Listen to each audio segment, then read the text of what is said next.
Assalamualaikum warahmatullahi wabarakatuh.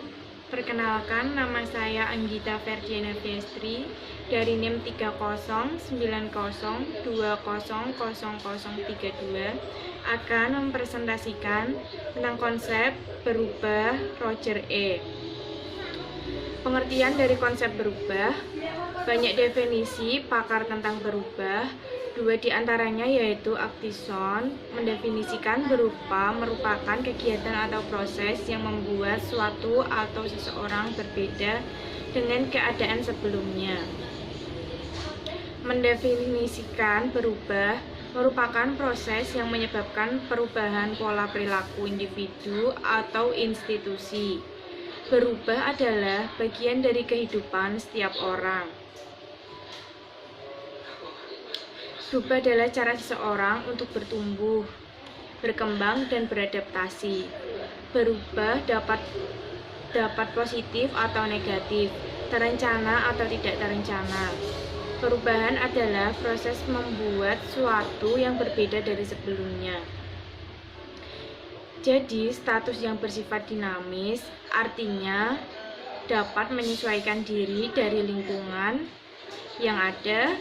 Perubahan dapat mencakup keseimbangan personal, sosial, maupun organisasi untuk dapat menjadikan perbaikan atau penyempurnaan serta dapat menerapkan ide atau konsep terbaru dalam mencapai tujuan tertentu.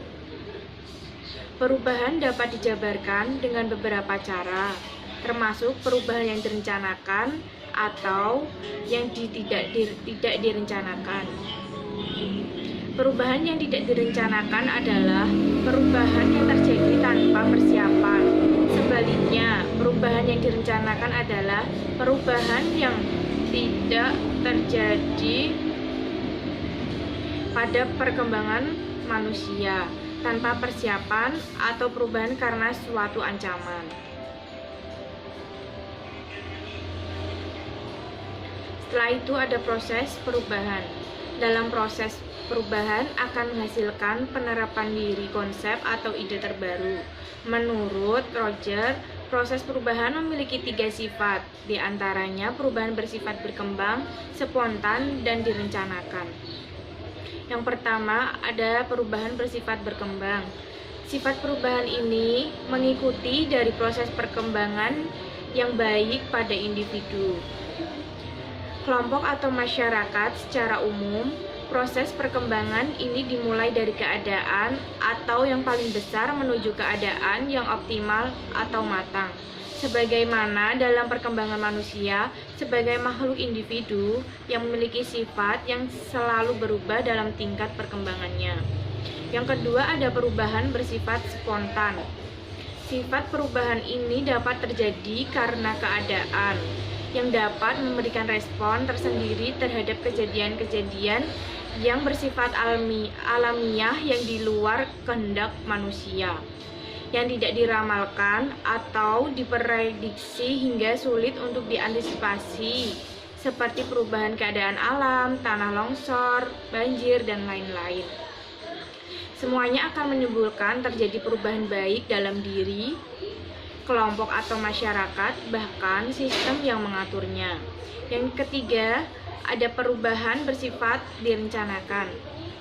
Perubahan bersifat direncanakan ini dilakukan sebagai individu, kelompok atau masyarakat yang ingin mengadakan perubahan yang ke arah yang lebih maju atau mencapai perkembangan yang lebih baik dari keadaan yang sebelumnya.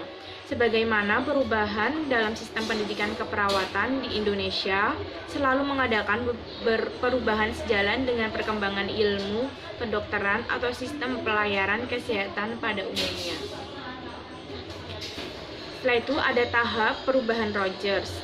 Menurut Roger E., perubahan sosial adalah proses di mana suatu inovasi dikomunikasikan melalui saluran tertentu dari waktu ke waktu antara anggota suatu sistem sosial.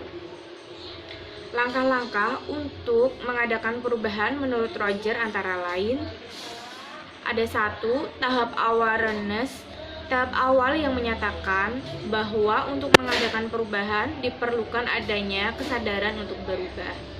Yang kedua ada tahap interest. Tahap ini menyatakan untuk mengadakan perubahan harus timbul perasaan suka atau minat terhadap perubahan. Timbulnya minat akan mendorong dan menguatkan kesadaran untuk berubah. Yang ketiga ada tahap evaluasi. Pada tahap ini terjadi penilaian terhadap suatu yang baru agar tidak ditemukan hambatan selama mengadakan perubahan. Yang keempat ada tahap trial. Tahap ini merupakan tahap uji coba terhadap hasil perubahan dengan harapan sesuatu yang baru dapat diketahui hasilnya sesuai dengan situasi yang ada. Yang kelima ada tahap adoption. Tahap terakhir yaitu proses perubahan terhadap sesuatu yang baru setelah ada diuji coba dan merasakan ada manfaatnya sehingga mampu mempertahankan hasil perubahan. Setelah ini ada penerapan teori konsep perubahan Rogers. Rogers mengembangkan teori dari Lewin tentang 3 tahap perubahan dengan menekankan pada latar belakang individu yang terlibat dalam perubahan dan lingkungan di mana perubahan tersebut dilaksanakan. Setiap individu yang terlibat dalam proses perubahan dapat menerima atau menolaknya. Meskipun perubahan dapat diterima, mungkin saja suatu saat akan ditolak setelah perubahan tersebut dirasakan sebagai hal yang menghambat keberadaannya. Roger mengatakan bahwa perubahan yang efektif tergantung individu yang terlibat, tertarik, dan berupaya untuk selalu berkembang dan maju, serta mempunyai suatu komitmen kerja untuk bekerja dan melaksanakannya. Setelah itu ada hambatan perubahan Rogers. Perubahan tidak selalu mudah untuk dilaksanakan, akan tetapi banyak